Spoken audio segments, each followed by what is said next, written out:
Sinabi sa kwento na halos 2 taon na ang nakalipas noong umalis ang cult leader na si Tapyong, dahil sa matagal na hindi nakakabalik ang cult leader nagpagpasyahan ng Council of Elders and the Seven Side Palaces na pumili na ng bagong pinuno, at isang bagong araw ang nakatadhana na sumikat sa panahon ng Myung Cult Heaven Festival.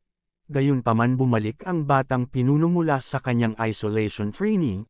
Napaabi siya na kung ilalabas natin ang kawalan ng pinuno ng kulto, kung gayon ang kapangyarihan ay maaaring pumunta sa kanya.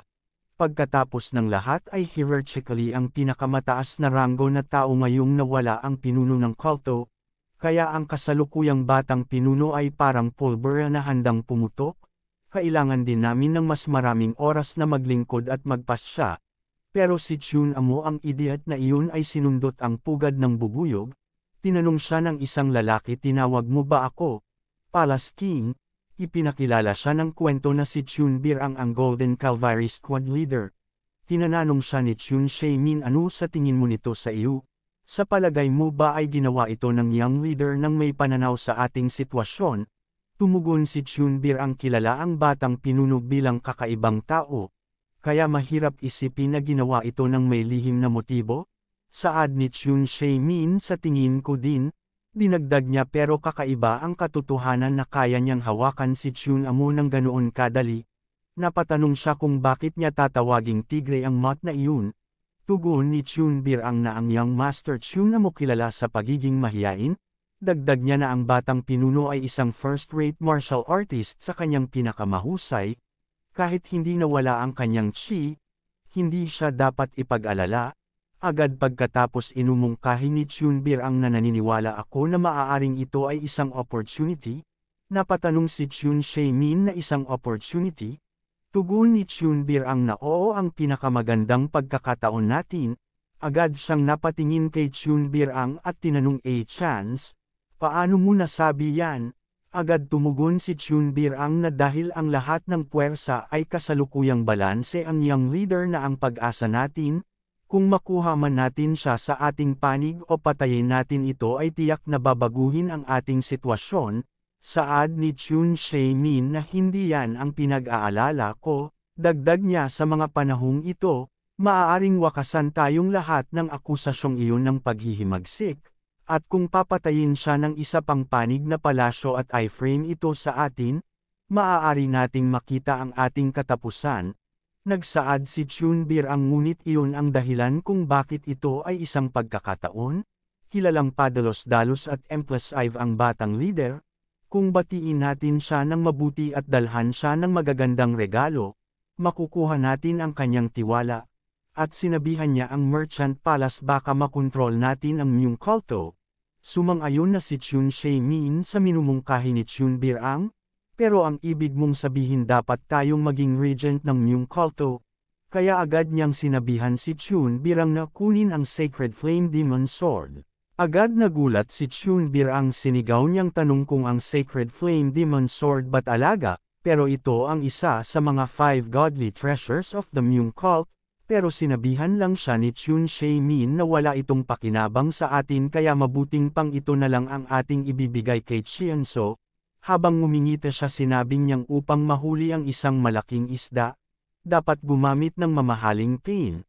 Agad pagkatapos lumipat ang ating kwento sa Small Myung Palace kung saan nandito ang ating bida na nagmimeditate. Sa isip niya na ang iisipin nilang ang gulo sa Myung Chun Restaurant ay isang padalos-dalos na hakbang ng batang leader. Sigurado ako na magiging abala sila sa pagkalkula ng kanilang susunod na galaw ngayon. Kung dapat itong mabuhay sa natitirang bahagi ng aking buhay bilang batang pinuno. Dagdag niya na mas mabuting ako na mismo ang maghari sa Demon Cult at magdala ng kapayapaan sa Central Plains. Sa tala na iyon, ang palasyo ng mga ngalakal ang perpektong unang target ko. Upang makamit ang isang layunin, ang mga pundasyong pang-ekonomiya ay kinakailangan. Ang problema ay kulang ako sa sarili kong puwersa. Dagdag niya na hindi ko maibagsak ang bundok sa pamamagitan ng aking sarili. Kailangan kong makahanap ng mga dalisay na tao na hindi nauugnay sa anumang iba pang puwersa. Ang tanging mandirigma sa ilalim ng pangalan ng Small Myung Palace ay si, hindi niya pa natatapos ang kanyang sinasabi. Agad na dumating si Yaltek sa kanya, at sinabi niya na speak of the devil. Agad pagkatapos tinanong ni Yaltek kung paano ka makakatulog pagkatapos magdulot ng ganoong eksena. Pero nagsaad lang ang bida na ako ay nagmeditate ng hindi natutulog, pero agad din siyang sinigawan ni Yaltek at tinanong kung kailan kapag gumawa ng ganyan bagay. Sinasabi ko sa iyo, hindi ngayon ang oras para dito. Sinasabi ni Yaltek pumunta sa Merchant Palace ngayon at sabihin sa kanila na ito ay isang biro lang bilasan mo dahil maaaring maging masama ang mga bagay sa atin, pero nagsabi ang bida na joke, sinigurado kung seryoso ako, mukha ba akong nagbibiro sa'yo? Hindi pero naniniwala si Yaltek kaya tinanong niya ang bida kung gusto mo bang magkulong muli sa gallery sa Heavenly Demons? At dagdag niya na bakit muging galit ang 7 panig na palasyo kung wala ang pinuno ng kulto? Pero sinagot lang siya ng bida dahil hinawakan kanila.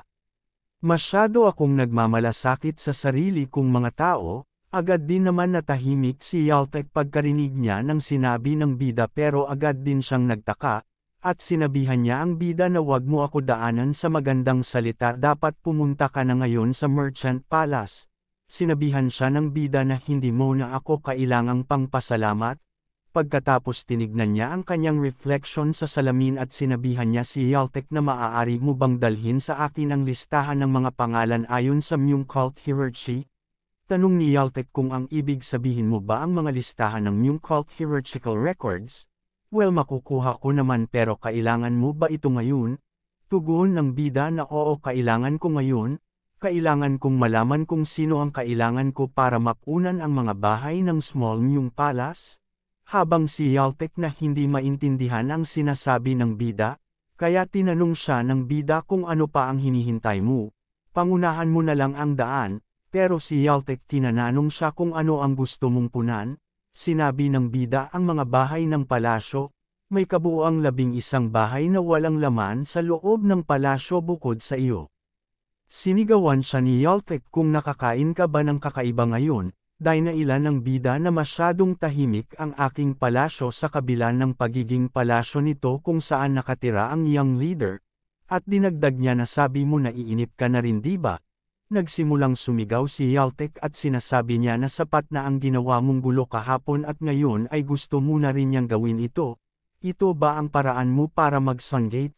Pero ang ating bida sumagot na tiyak na mas gugustuhin niyang ibaling ang galit nila sa batang pinuno. Agad sinabihan siya ni Yaltek na ito ay hindi isang bagay na maaaring maging basta-basta. Dinagdag niya na maaring basura si Chuna mo ngayon pero, kung dadalhin mo ang mga tao sa Small Myung Palace, ang 7 Side Palaces and the Council of Elders ay hindi mananahimik lang, ito ay napanganib na gawin. Pagkatapos tinawag ng bida si Yaltek at tinanong kung sino ako, pero sinigawan lang siya ni Yaltek at tinanong kung paano ito mahalaga sa ngayon, kung magkakaroon na naman tayo ng gulo. Pero sinabi lang ng bida, tatanungin ulit kita sino ako, tugon ni Yaltek na I mean ikaw ang young leader, pagkatapos tinanong ng bida kung may kailangan pa ba ako. Wala na lang nagawa si Yaltek kung hindi mapasang-ayon. Di pa natapos ang bida, pero napamura na lang si Yaltek, pagkatapos sinabihan niya ang bida bago ang lahat magpalat ka muna ng damit. Dahil ayaw nating ipaalam ng buong bayan na nandoon ang young leader, dinagdag din niya na isuot din ang itim na sombrero. Napatanong ang bida kung ito na lang ba ang natitira na itim na damit na katulad nito. Tugon ni Yaltek na yan na lang gamitin mo, kaya wala na lang nagawa ang bida kung hindi suotin. Agad pagkatapos tinungo niya ang salamin at tinignan niya ang kanyang itsura. Agad din naman niya itong nagustuhan, kaya agad na din silang nagtungo sa bayan. Habang naglalakad sila napatanong ang bida kung ito ba ang night market. Tugon ni Yaltek na hindi ito. Sinasabi niya na alam mo ba kung anong lugar ta? Ito ang 100,000 Great Mountains. I mean hindi ko na binibilang ang sarili ko, pero nandito ang countless peaks. Ang miyembro ng kulto na may nakatira na kabuoang 7 peaks. Ikwinento ni Yaltek na ang Gwangmyung Palace at ang Small Myung Palace ay ang largest Sun Peak. At sinusundan ito ng Moon Peak, ang Fire Peak, ang Water Peak, ang Tree Peak, ang Metal Peak at ang Earth Peak. Habang si Yaltek ay tuloy-tuloy na nagkukwento, ang ating bida naman ay nawawalan na ng gana makinig. Napaisip na lang siya na wala akong ideya na kailangan ng mga kulto na dumaan sa problemang tulad nito. Dagdag niya na hindi siguro para sa mga martial artist. Ngunit ito ay dapat na isang mahirap na buhay para sa karaniwang miyembro ng demon cult. Hindi ba nila naisip na bumaba ng bundok para bumili ng mga gamit? Napatanong na lang si Yaltek na bumaba saan? Sa 100,000 Great Mountains? Tugon ng bida na oo. Pero saad ni Yaltek na kung baba sila maaring atakehin sila ng mga Orthodox sects o unorthodox sects at ang country, kaya paano sila makakaba? Tugon ng bida ito ay dahil sa ang demon cult ay nagsasanhi ng gulo sa Central Plains ng paulit-ulit. Tugon ni Yaltek na hindi naman sa gusto naming gawin yun, dahil itinuring ng emperador ang demon cult bilang mga kaaway ng lahat. Dagdag niya na naglaban lang kami para mabuhay. Agad nagpaumanhin ang bida at sinabi, hindi mo ba naisip na ang inyong mga aksyon ay masyadong nang sumusobra upang maging kwalipikadong tawagin bilang pagtatanggol sa sarili? Agad napatingin si Yaltek sa bida at sinabi niya na batang pinuno, hindi mo dapat sinabi ang mga bagay na yan? Dahil narinig na ng buong mundo ang kahihiyan ng small lost demon, kaya kaninong panig ang sinasabi mo ngayon? Natahimik na lang ang bida at nasambit niya sa isip na I guess na ako na ngayon ang batang pinuno ng demon cult. Dagdag niya na speak of which, nakakalimutan ko na ito pero, ang pamagat na ito ng small lost demon ay isang problema, at kahit na makahanap pa ako ng makatarungan tao, gusto ba nilang sundin ako? Gayunpaman habang napapagod na sila kakalakad nagtanong ang bida kay Yaltek kung nasaan na tayo. Tugon ni Yaltek na mukhang malapit na tayo, agad pagkatapos sa isang hindi kilalang lugar, na kung saan may nakita tayo isang lalaki na may ginawang bagay. Samantala si Yaltek at ang ating bida na papaakyat na sa hagdan direkta sa library ng mga demon cult.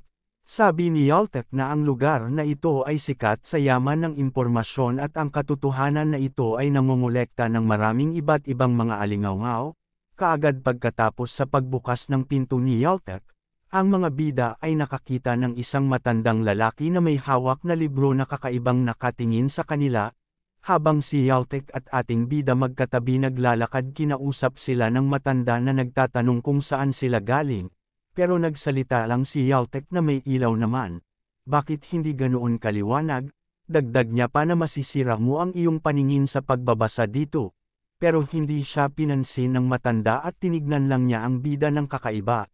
Pero pinabayaan na lang ng matanda at nagsabi na hindi ko alam kung mayroong anumang bagay na nagkakahalaga ng paghahanap niyo dito. Gayunpaman tinanong ni Yaltek dapat meron. Kumusta ang market ngayon? Maraming pamilihan, alin ang sinasabi mo? Sa isip ng bida na itong pag-uusap ay nagmumukhang walang sense. Napatanong pa siya sa isip kung ito ba ay isang code na sinasabi ng mga demon cult. Agad nagsabi ang matanda na maghintay muna kayo ng sandali. Agad pagkasabi niya pinalabas na niya ang dalawa. Agad pagkatapos nagsisimula ng magsisigaw si Yaltek na tinanong kung bakit niya sila pinagsereduhan ng pinto. Habang ang ating bida na nakatingin lang ng seryoso, sa loob ng Guangmyung Library, binuksan ng matanda ang isang sekretong daanan pababa at agad din siyang pumasok pababa. Pagkarating niya sa isang pinto na bakal, agad siyang nagsalita na mukhang galing sila sa maliit na Myung Palace kaya tinanong niya kung ano ang dapat nating gawin. Napatanong ang tao sa loob kung dumating ba sila ng direkta.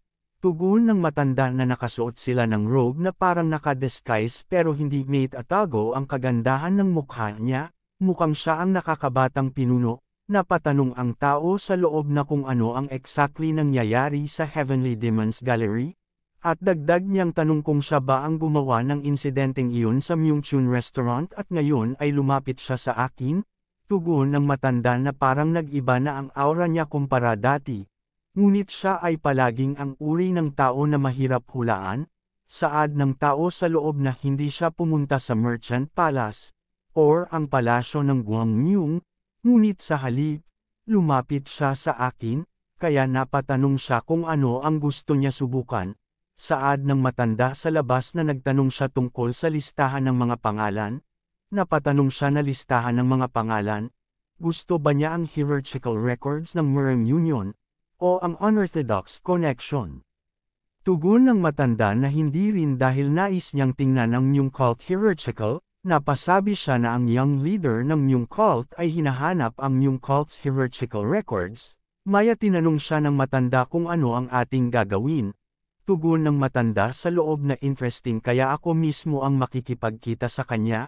Pero tanong ng matanda servant kung ikaw na mismo ang babati sa kanya, magiging okay ka ba? Tugon ng matanda sa loob na ang batang pinuno ay tinatawag na bastos na gumagawa ng mga gulo. Kahit may mata siya, hindi niya parent ako makikilala.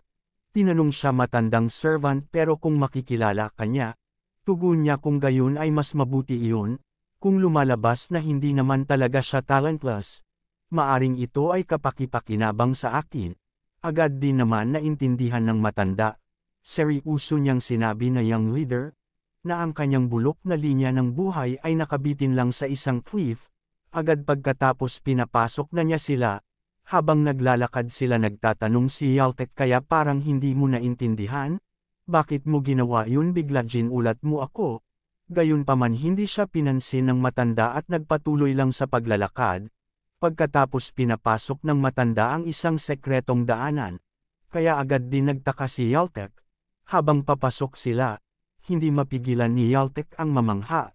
At sinasabi niya pa na first time kung akapasok dito.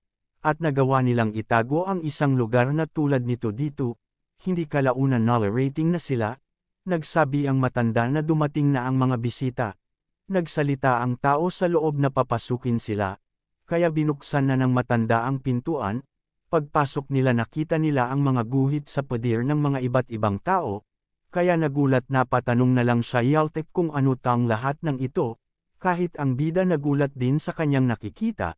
Sinasabi ng matandang nakaupo na ito ay maliit na gawain lamang ng isang matandang lalaki. Pagkatapos binati niya ang young leader.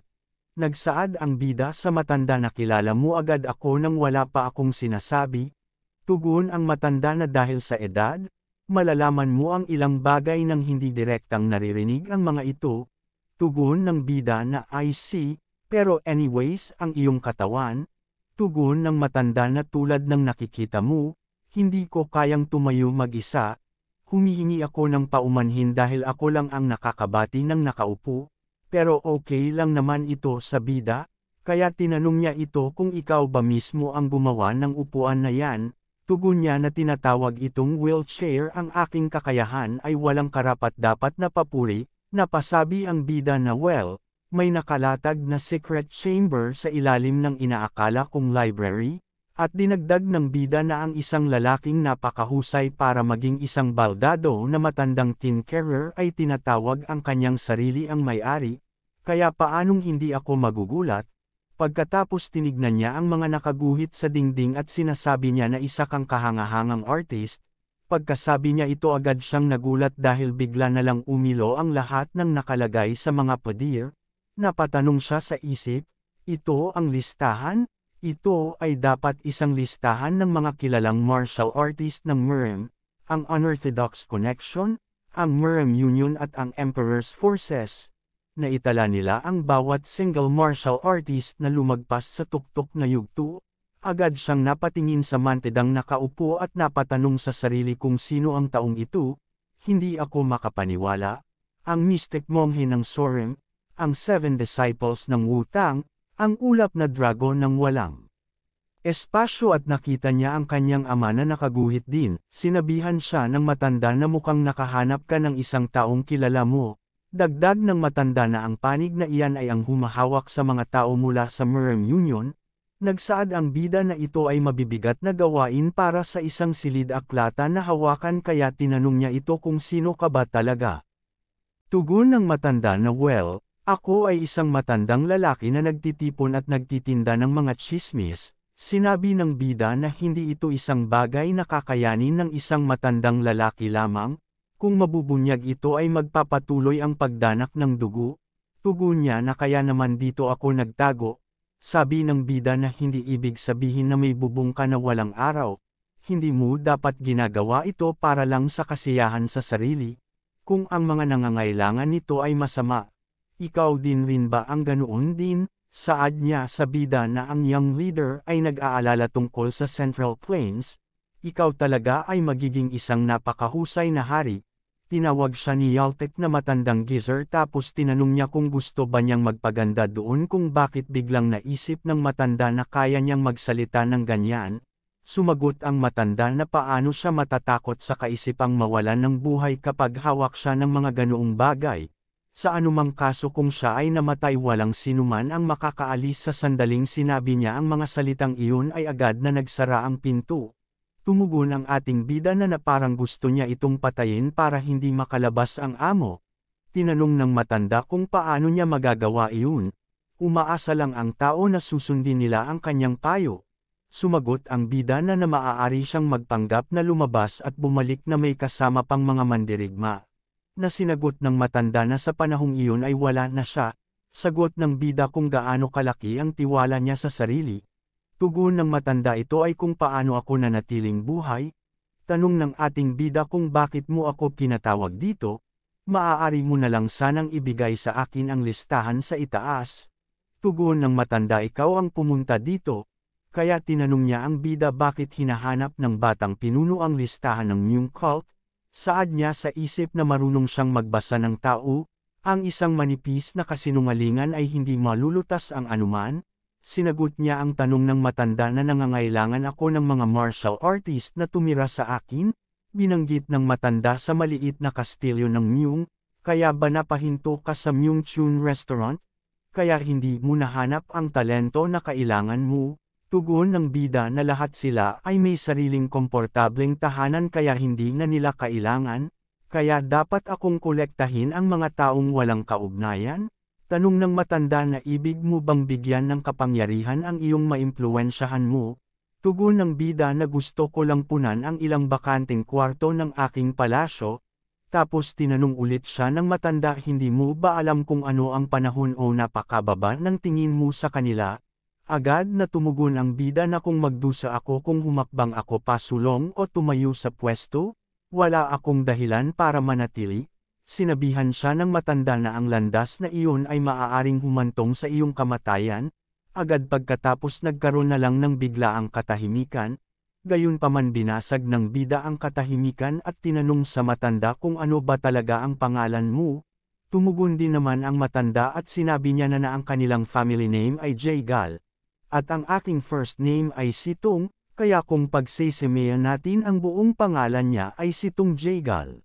Agad siyang nagulantang pagkarinig niya ng pangalang Jaegal Tung, dahil naalala niya ang nakaraan nila tungkol kay Jaegal Tung, at ang kanilang pag-uusap noon at tinanong pa siya nito dati na bakit hindi ka huminto sa martial arts at mag-apply para sa pangbansang kolehiyo na kasama ako.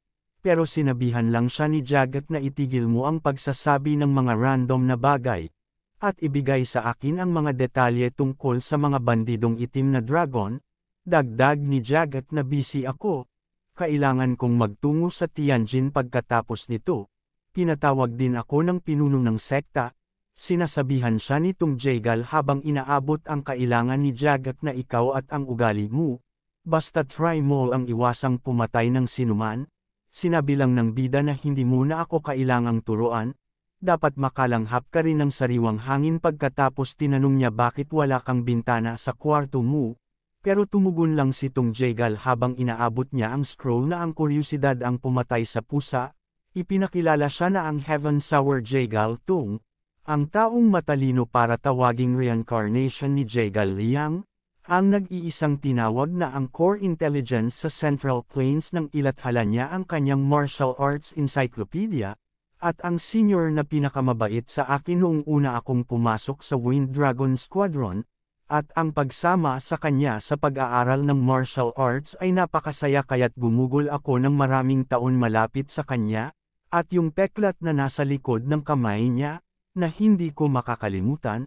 Hindi siya makapaniwala na nasa harapan na niya si Jaegal Tung napasabi siya sa kanyang isip na bakit siya humantong ng ganito.